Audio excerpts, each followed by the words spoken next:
We just have a quick question here from Stuart, who asks, with all of the uncertainty in the market right now, and all the moving parts going on, have trading become more like gambling recently? So, Stuart, this is a fantastic question.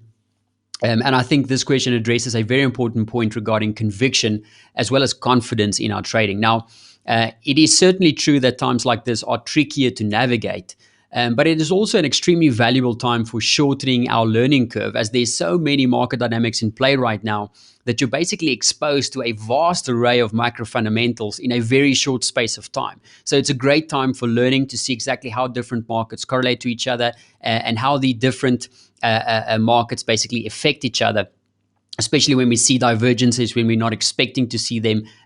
Just as a quick example. Now, apart from the obvious benefit of shortening the learning curve, a time like this is actually a great time for cementing one of the most important aspects of trading, and that is making sure that you're always staying on the right side of probability. So what I mean by that is making sure that before you pull the trigger on any trade, have you gone through the current analysis check? So are you trading, if you're taking a day trade, for example, did you make sure that you're pairing the strongest currency against the weakest one? Have you considered the potential risk factors that can change the bias? So if that thing hits the wires, you know, okay, this is my signal to liquidate or get out. Are you trading in line with the broader macro fundamentals? And if you're not, if it's just short term, what do you need to be aware of in terms of the bigger picture that can affect that trade? And the most important point to take from an environment like this is, am I trading fresh, clear, and no-brainer sentiment shift moves that you know will move the market? So let's take a few examples from moves we saw in the last 2 weeks.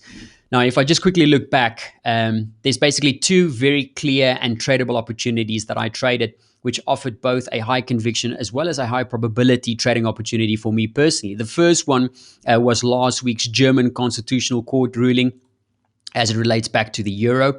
Now, we knew if the court ruled against the APP, let's just open up that week's dominant currency sentiment report. We knew that if the German Constitutional Court ruled against the APP, it would cause further stress in the Italian debt market or bond market, and that would be a negative catalyst for the euro. And just looking at the hawkish sentiment shift, we always also considered exactly how we think that should affect the market if the court rules against it.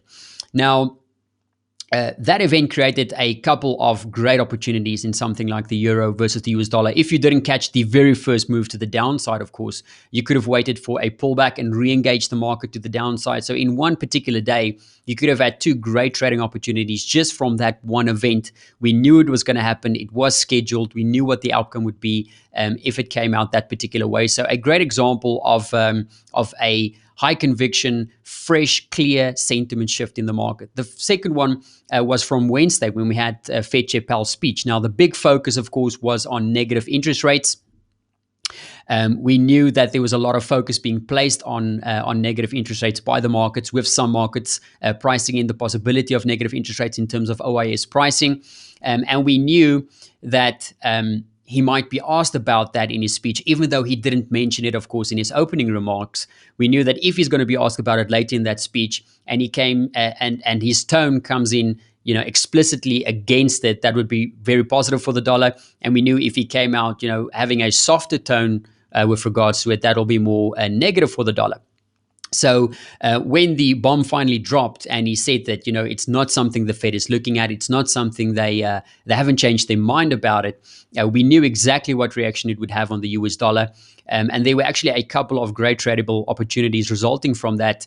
We expected dollar upside. So you could either have traded the dollar itself if your broker allows that, or you could have taken, downside trades in the Aussie, in the euro, even in the pound, as well as the Kiwi. So a couple of great opportunities that you could have paired with the dollar, and that was a very clear sentiment shift, a no-brainer move, so to speak. So if we have the patience to wait for these type of clear, fresh, no-brainer sentiment shifts, I would say that trading is definitely not like gambling at all.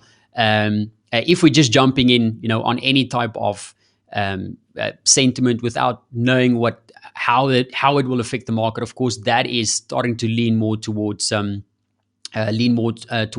gambling. The key is having the patience, waiting for those events that you know is going to move the market, and you know exactly how it's going to move the market. So you're not caught by surprise and trying to jump in, somewhere at the highs after the move has taken place. You know it as it happens. Okay, this is a great opportunity. You're going to jump in. You're going to ride it out for a couple of pips and then take off your position. Now, having said that, traders who during these times, of course, are trading without this type of knowledge and basically just relying on flashing lights to tell them where to enter and when to close, without any knowledge of why the markets are moving and what to expect, in my personal opinion, that is definitely leading towards gambling, especially during a market environment like this. But if we know what's coming up, if we know how it's supposed to move the markets, then I think there's still great tradable opportunities in there. We just need to have the patience to wait for them and execute them according to our process.